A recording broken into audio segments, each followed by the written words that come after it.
Once again, hello to you all. This is the second session in our three-part series on hope, despair, and the sources of Judaism.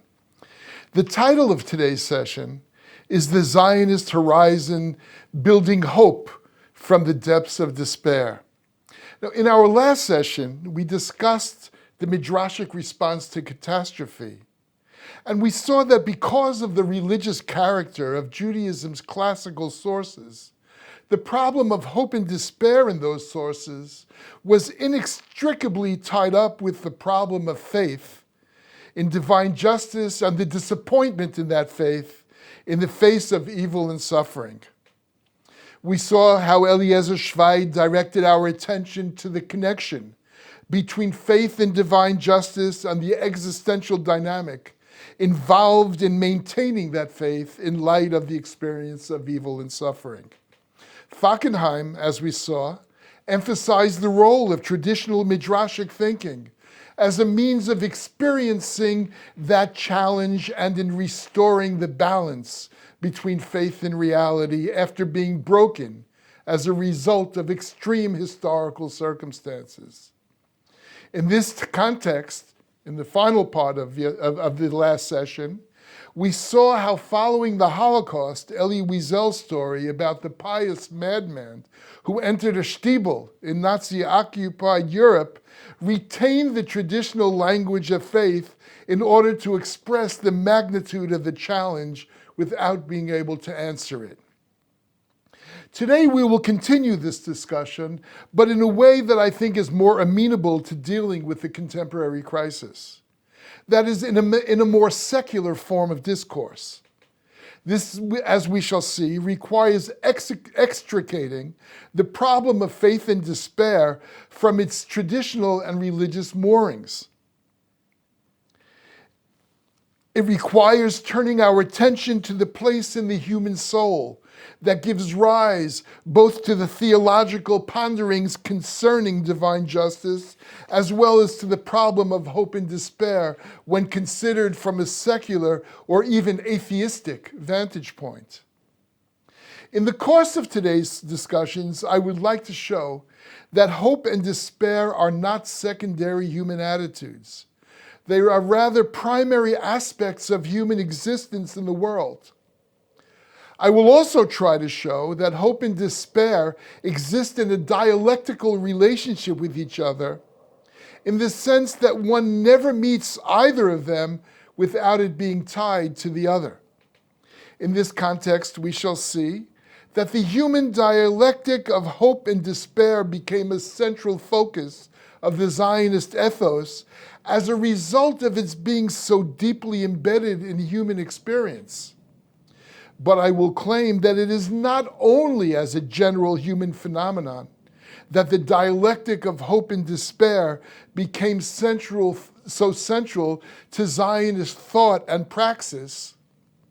And I will try to show that the centrality of these, and particularly the centrality of hope in Zionism, follows from the fact of Jewish identity and culture being so thoroughly bound up with the memory of the tragic and fateful events of the Jewish history, many of which, or some of which at least, we mentioned in the last session, such as destruction, exile, and persecution. Ultimately, I will propose that the relationship between hope and despair in modern Zionism may be seen as a modern-day version of the relationship between faith and God and the disappointment of that faith in the religious outlook of the Jewish sources of the past. But first, in order to clarify what I mean when I speak of hope and despair as a secular human phenomenon, we will turn to some texts written by Israel's most prominent contemporary philosopher, Avi Sagi. The first group of texts, meaning Sagi's texts, appear in two of his recent books. The first is entitled Yesh Tikva, There is Hope, and the second is Meyush L'Tikva, From Despair to Hope, both of which he wrote in the past year and a half, or at the most 2 years, if I'm not mistaken. The texts we will be concentrating on do not necessarily appear in these books one after in the order of the other, or in the same order in which I will be presenting them. Nonetheless, as will become immediately obvious, together they constitute a single, consistent philosophical position. So the first question we're going to ask is, according to Sagi, what is the nature of despair? And in his book, There is Hope, Sagi answers this question after placing the contemporary experience of despair into a historical context. Take a look. Despair, he says, is a fundamental human experience in the contemporary period.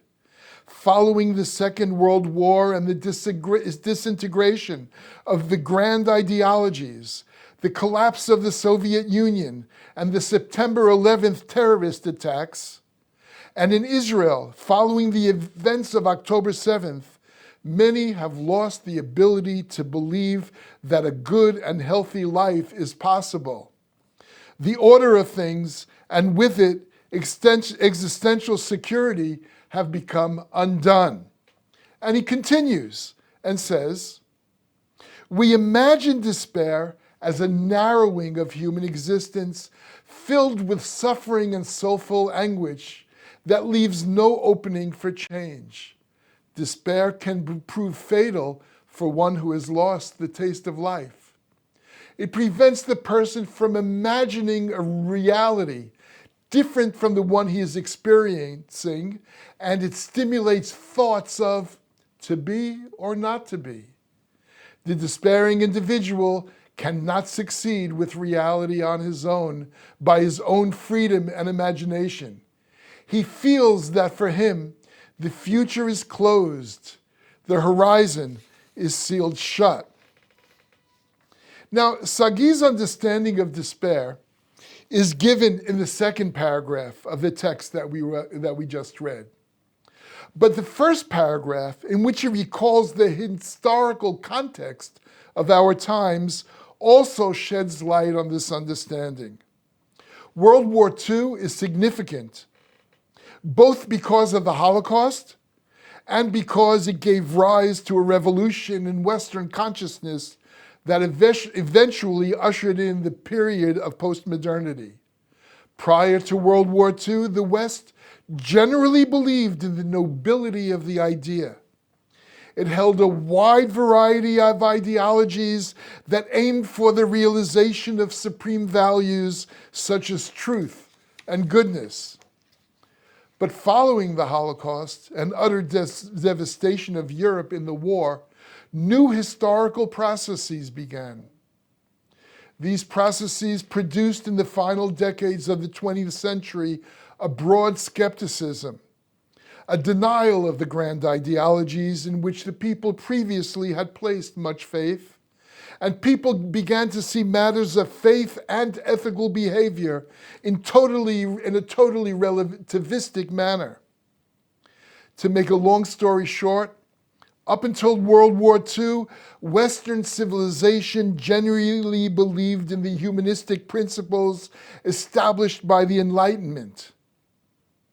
There was a faith that was placed in these principles that became a source of meaning and hope, just like faith in a just God was the source of meaning and hope in earlier generations. The loss of faith in humanist principles parallels the loss of faith in divine justice of earlier times. And as with the loss of religious faith, the loss of faith in humanism increased feelings of despair when faced with difficult, not to say tragic times. As to our question, what for Sagi is the nature of despair, he says explicitly that it is a narrowing of consciousness that affects one's will and necessarily involves a loss of hope. It is a narrowing of human consciousness filled with suffering and soulful anguish that leaves no opening for change. The despairing individual, as Sagi said, feels that for him the future is closed and the horizon is sealed shut. Having already explained how he understands the phenomenon of despair, he goes on to explain the nature of hope in contrast with despair, presuming that the two exist in a dialectical relationship, as I mentioned above. Thus, in his book, From Hope to Despair, Sagi writes, "Hope is the opposite of despair, but it is not the negation of despair. Hope acts from within the realm of despair. Hope is not meant to erase sadness, to erase trials and terror from the sorrow of human existence. It rather allows the person to deal with the complexity of his existence. Because the future does not guarantee hope's fulfillment, hope is intertwined with the experience of suffering and carries the despair of the past within it." Now, when Avi Sagi says that the future does not guarantee hope's fulfillment, we have to notice that he is simply reflecting on the experience of hope, as all of us experience it. We all know that there is a difference between hoping for something and knowing that it will come to pass. In the realm of hope, there is direction, consciousness, and will, and all of these are directed to a future reality. But the actuality of that future is still open, still only a possibility, no matter how much it is a desirable future, or better yet, a future that we actually desire. For Sagi, hope is the opposite of despair because despair involves passive submission to difficult and even tragic circumstances, while hope involves a seeing beyond the present tragedy. It involves what may be called an inner struggle to realize an imagined alternative to the present reality. So hope is indeed the opposite of despair. It looks and wills beyond that which despair is capable of.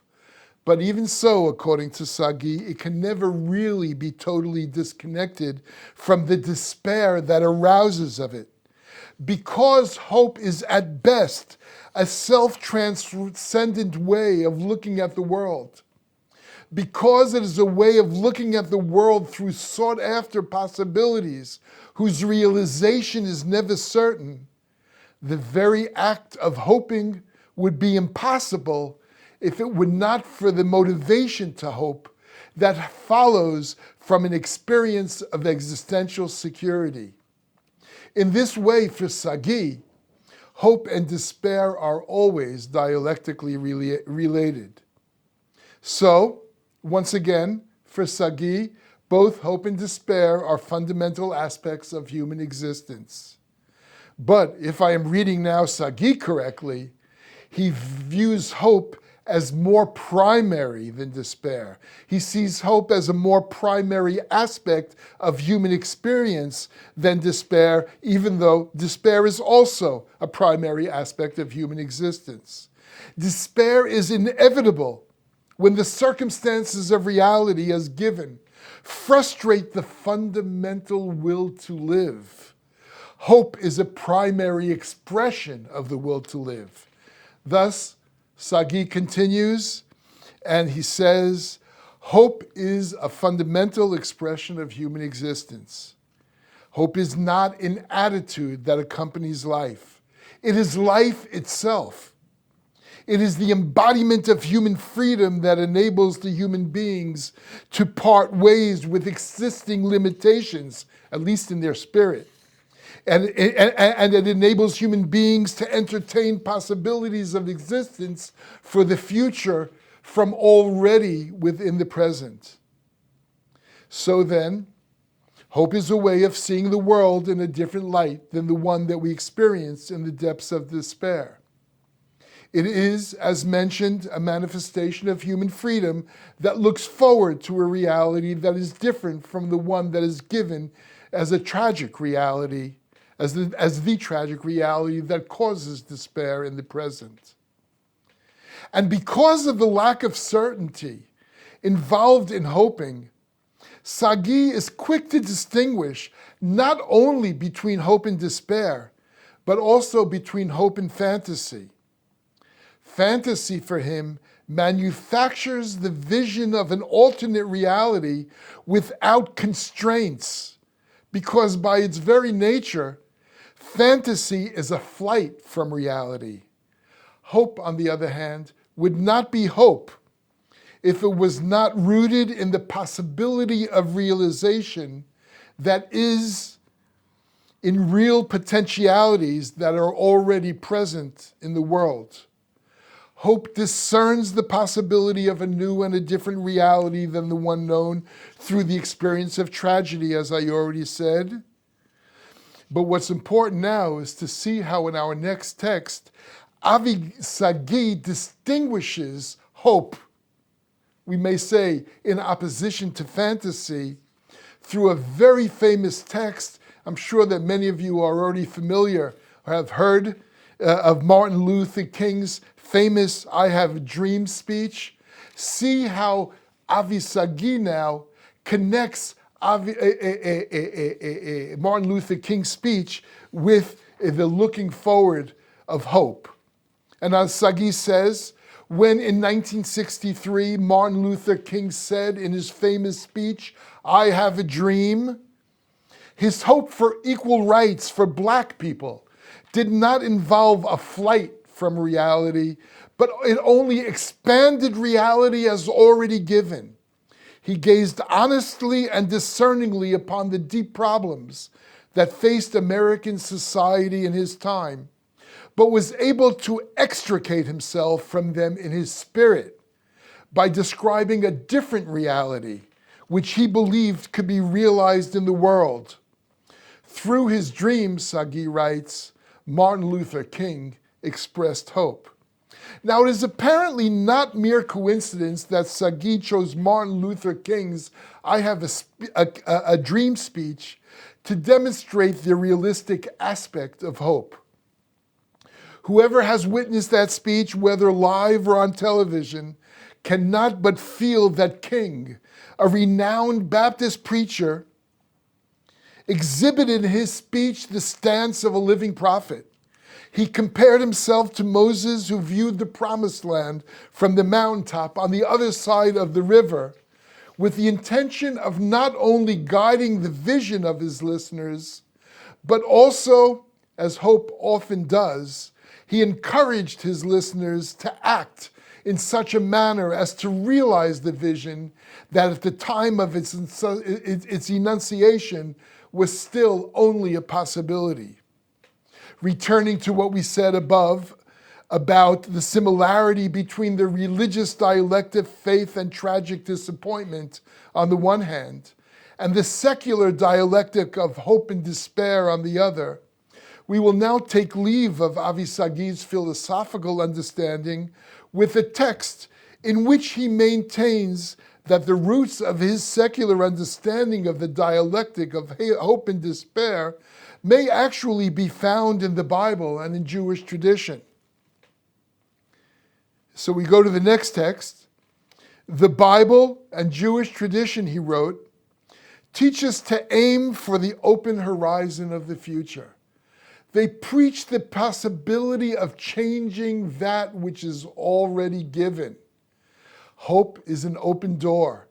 It does not lead to metaphysical redemption. It rather reflects a person's faith in his own ability to grow. The call to hope is the foundation of our national anthem, Hatikva. When we sing it in times of sorrow or joy, we locate enduring hope in our hearts. Now let's just keep in our minds for a moment the question as to whether or not hope in our national anthem, Hatikva, is a continuation of hope and faith that characterized previous generations of Jews. And since our interest in the remainder of today's meeting is to disclose the dialectic of hope and despair as fundamental to the Zionist ethos, I would now like to turn at this point to the writings of Rabbi Nachman Krochmal, who lived in the first half of the 19th century in Galicia. Rabbi Nachman Krochmal, or Anak, as he is often called, fills a pivotal role in today's discussion for two reasons. First, he was actually the first that I know of to join deep God-oriented insights of Judaism's Torah sages of the past with a thoroughly modern and historical approach to the human spirit and its role in the literary creation of the sources of Judaism. Secondly, through his combined religious and secular approach, Krochmal mediated the translation of religious truths drawn from Judaism's past to the secular thought of many Zionist thinkers at the end of the 19th and at the beginning of the 20th centuries. Krochmal's depiction of the prophet Ezekiel's vision of the valley of the dry bones is a case in point. This vision, composed in Babylon, following the destruction of Judea, once again, as we shall now see, exhibits the power of hope from within a state of despair. And this is the text taken from Rabbi Nachman Krochmal's book, the More Nevuchei Hazman, the Guide for the Perplexed of Our Time. And of course, we won't go into how he intended to copy the Rambam on this. Anyway, here's the text. When the people said to the prophet of exile, meaning Ezekiel, "Our bones are dried up, our hope is taken from us," and asked, "Will these bones live again?" Krochmal writes, there was good cause to ask such a question. They saw that the people were terribly dispersed over all the provinces of Asia. Following the destruction of the temple, they did not succeed, either in the land of Israel or in Egypt, to found new communities. They remained dispersed and isolated from one another. Only in the land of the Chaldeans, meaning in Babylon, did they succeed in reuniting as a significant community known as the Congregation of Judean Exiles. It was difficult for them to believe that from this point alone, a rejuvenated spirit might be strengthened to the point of again uniting the Jews in new and complete congregations all over, or that they may once again become a complete and great nation. But the prophet answered with the promise that there is sufficient power in the divine word. And note, he says there is sufficient power in the divine word, and continues, that is in the spirit of the exiled community, so as to realize the great desire to reconstitute the nation.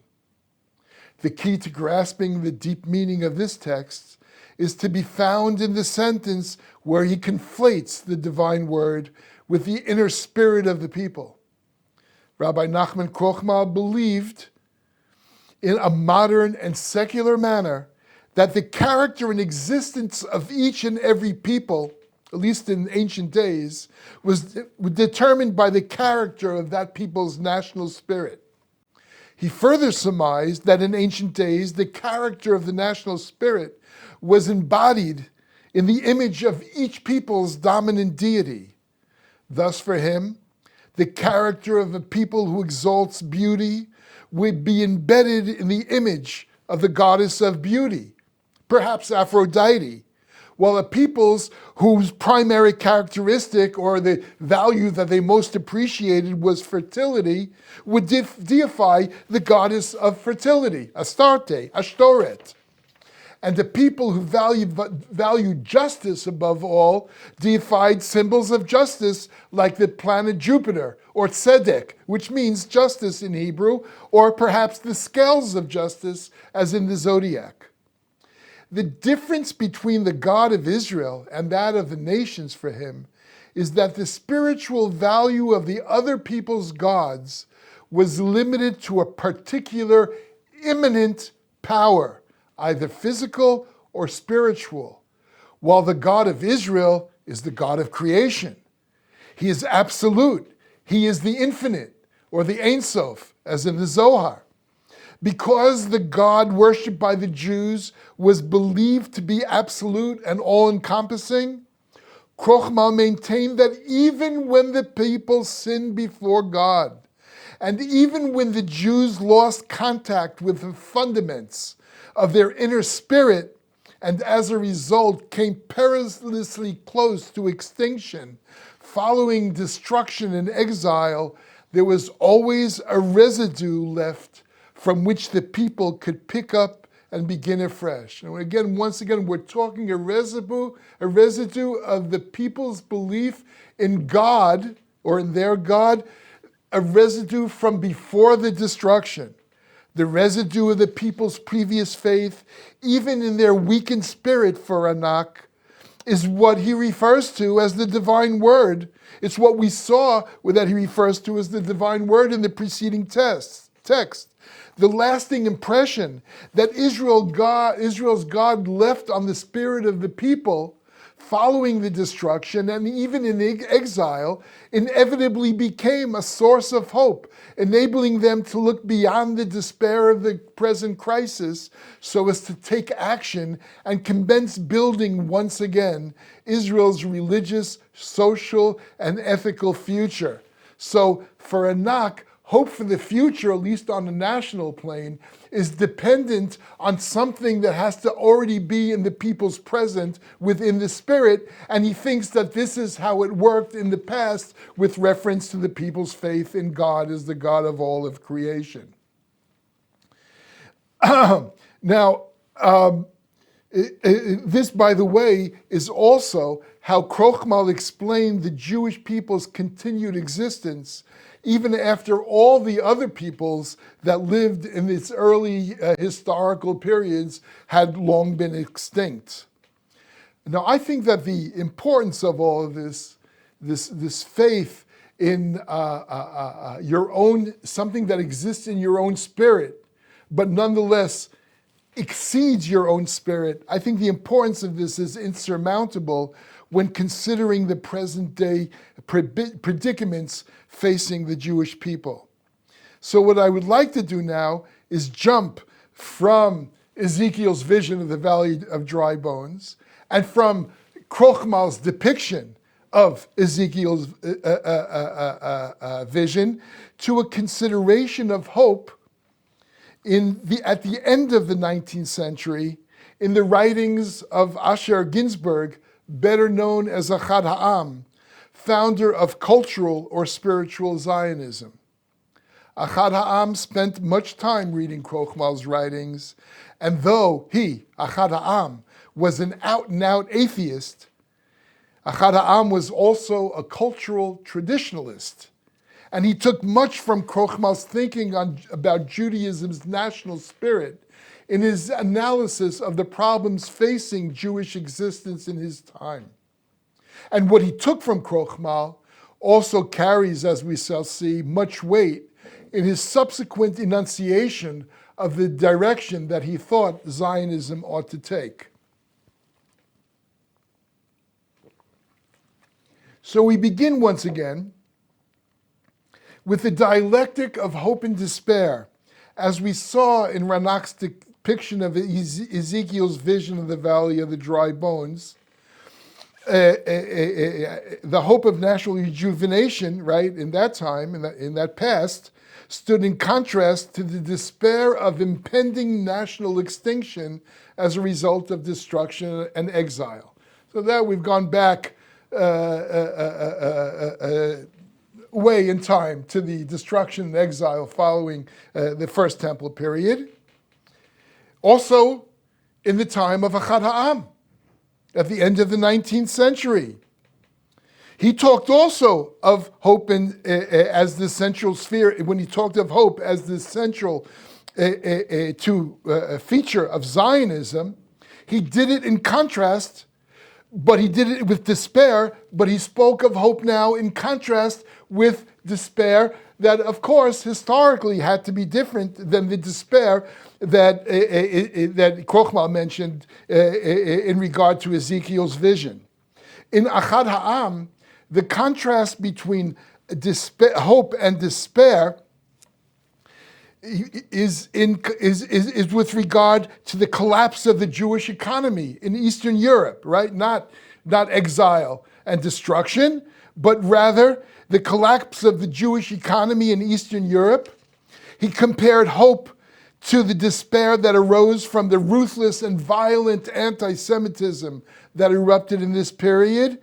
And he compared the hope of Zionism with the despair that it was aroused by the accelerated process of cultural assimilation brought about by the Enlightenment and emancipation.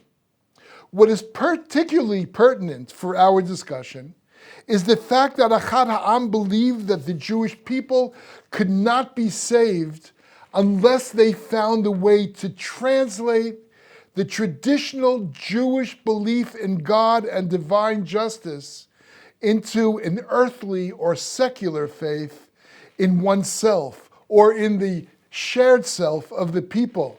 He thought that the Jewish people could not be saved unless they found a way to translate the hope previously embedded in messianic belief into an earthly and yet spiritual commitment to a collective initiative and course of action. And now we read the text as Ahad Ha'am says these things in the very first essay that he ever published. After many centuries of being poor and humiliated, Ahad Ha'am wrote, right? After many centuries of being poor and humiliated from without, and of faith with hope for divine compassion from within, there appeared in our generation a new and abundantly fruitful idea. The idea was to redirect our faith and hope from the heavens to the earth, so as to make both faith and hope a living power, to recreate hope as an earthly phenomenon, and thus reconstitute the religious faith of Israel's past as the people's faith in itself. And he continues and says, the idea was clothed and concretized in the settling of the land of Israel. The rejuvenation of life among the people astounded friends and foes alike. Our friends raised a shout of victory and exultantly cried, is this not proof that it is not only a dream that we dreamed? Even the enemies of this idea that until now ridiculed it, seeing it as no more than a fiction and wild fantasy of daydreamers, are now forced to acknowledge that indeed the idea contains sparks of life that must be attended to. Elsewhere, Ahad Ha'am mimics aspects of Ranak's discourse, and he also goes back to Ezekiel's vision of the Valley of the Dry Bones. And he says, the historical books of the Bible were written or arranged, as is well known, in the period of the Babylonian exile. And one can agree with this or not agree with this. It's largely true, but later historical research also might see it a bit differently. In any event, what's important to us is the continuation, right? Ezekiel wrote his vision in the Babylonian exile, and of that, Ahad Ha'am says, Israel was already old at the time. The people cried, our bones have become dry, our hope is lost. Fortunately, Ahad Ha'am says, that people did not look to wise men or scholars for a solution, but rather to the prophets. and the prophetic imagination brought the future to life. So even when the great promises were not fulfilled, and the future that was expected was postponed throughout all the generations, hope for the future never ceased to be a part of the national Jewish self. Now, this is an interesting question that may be debated. Is it true to say that as a result of the Jewish people's religious teachings and historical experience, the attitude of hope in the face of despair became a permanent aspect of Jewish consciousness? No matter what one may think concerning this possibility, there is no doubt that the attitude of hope as embedded in Israel's national anthem, recall Sagi, Hatikva, right? That hope became central to the Zionist ethos. And this is so not only in the sphere of Zionist ideology, as in the case of Ahad Ha'am, and also of Herzl, even though I'm not bringing Herzlian text today, but the centrality of hope in the Zionist ethos was also adopted as a matter of praxis. Hope was adopted as the guiding force in the creation of a new Jewish society in the land of Israel on the part of the second and third Aliyah pioneering communities between the years 1904 and 1924, and hope therefore became thereafter an inherent part of the Zionist dominant ethos. Here too, we speak of a dialectical relationship between hope and despair. Particularly in the early days of the second Aliyah, and then again in the period of crisis during World War I, confronting despair became an existential necessity when the vast majority of those who arrived in the land of Israel with the intention of becoming pioneers, whose job it was to build the homeland, either returned disgruntled to Europe, or, as many of them did, just committed suicide. In addition to the bleak horizon facing Jewish existence in the diaspora, the circumstances that faced the second Aliyah pioneers forced them into a daily struggle for life because malaria, attacks by Bedouins, severe unemployment, and much more. How under such conditions did the pioneer community actually succeed in constructing a stable social, cultural, and economic infrastructure upon which the Jewish community in the land of Israel was able to live and grow till this very day?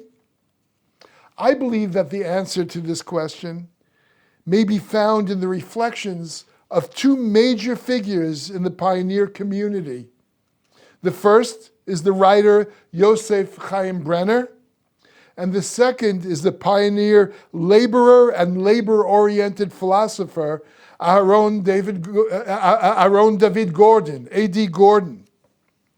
Brenner was prone to depression, and yet he believed that the despair of depression, when ignited by difficult circumstances, may prove to be the only proper basis for hope and source of its realization.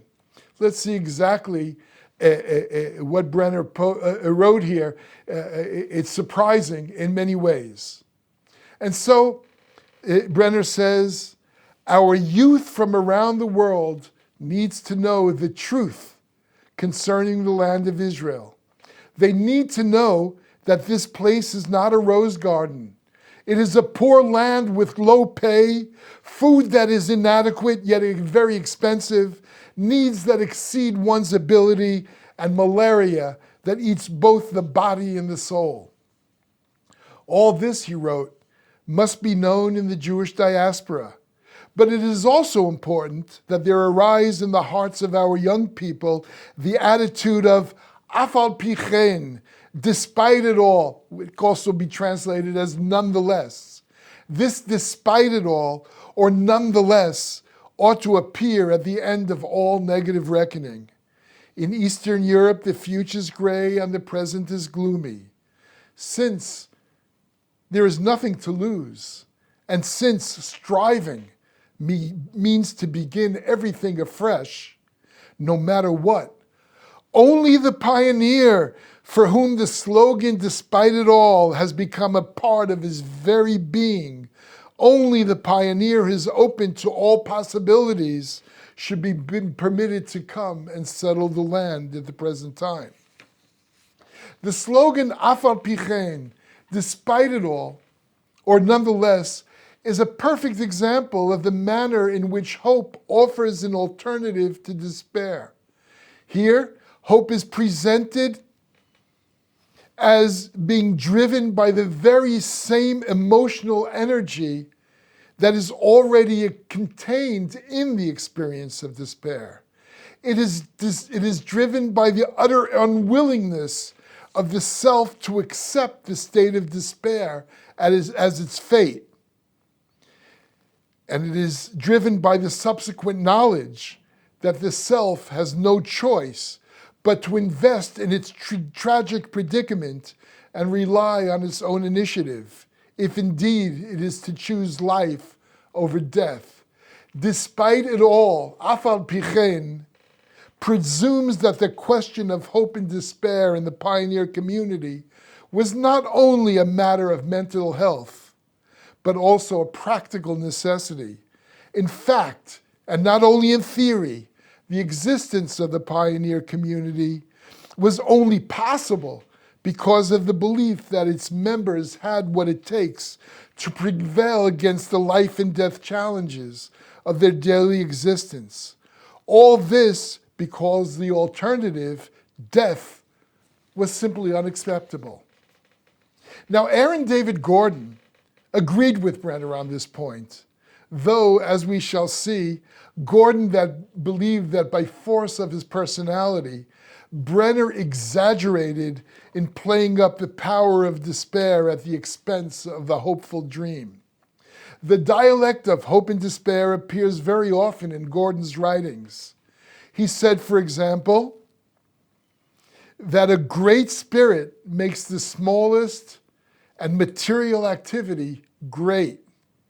It raises it up to a spiritual value, just as a petty spirit makes the greatest and most spiritual act into something small.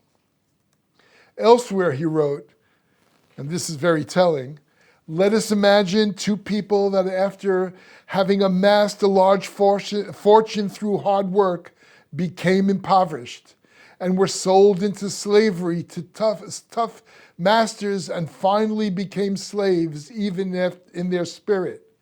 One of them, however, even though he was greatly diminished in body and soul, held on to an undistorted image of himself. His will did not dissipate, and the waning of his spirit was not total. He did not forget his previous greatness for a moment, and therefore never became reconciled to the disaster that came upon him. He kept believing in the day he would be set free and strove for that day. And he continues, concerning the first, his tragic fall and dissipation of his spirit broke him and caused him to be utterly depressed. The second too felt the extent of this fall, but unlike the first, for whom the feeling of disaster acted as a rot in its bones until he came to the conclusion that his very character is rotten for the beginning. For the second, it acted as fire in his bones and as a means for maintaining an exalted self-image despite the new circumstances. The question is, which of these two maintains the power of hope? Which of them has a better chance of acting when there appears even the slightest chance of going free and rebuilding his future? Of course, Gordon thought it was the second one, who did not give up on life, but who had the courage to hope that would be able to overcome the tragic circumstances. Drawing to a conclusion today's discussion, I would just want to show for a moment that when Gordon wanted to relate to the secularization of religious faith, he wrote, "Providence does not dwell except in the sorrow of commitment, provided that it is a healthy sorrow and not a choked, shattered, or poisoned sorrow." And finally, the point at which Gordon really did disagree with Brenner, because he felt that Brenner did not understand the power of the dream sufficiently. And so Gordon wrote to Brenner at a time when Brenner is in one of his deepest bouts of depression, and he says to Brenner, "You and I live in two different worlds. You are too realistic, or that is how you think of yourself. It is not that you see reality as it is while I ignore it, or that I see light in places that you see only shadows. On these things I am no different than you. I also see the afflictions from without and from within the depth of my own soul at least as much as you do. The difference between us has nothing to do with the objective reality. It has to do with the reality that each of us is searching for and with which each of us can come to terms." And he continues, "When I see you color reality in utter darkness, I am not shocked and I am not put off. I even had a bit of darkness of my own. The problem is that you do not hope for great things among our people. You do not dream. You, as a despairing individual, say the idea is only for individuals. But do you not know that all the great movements of humanity were first created by individuals from within their despair?" And he concludes to Brenner, "Therefore come all you individuals, come forth all that despair, come forth all those individuals that do not flee from the struggle, come forth all those who despair and invest their desperation in the building of our new future." And I think that this last call is very fitting for our own time, and I'll just repeat it. Come forth all those who despair and invest their desperation in the building of our future. And with that, I will leave you until our next session.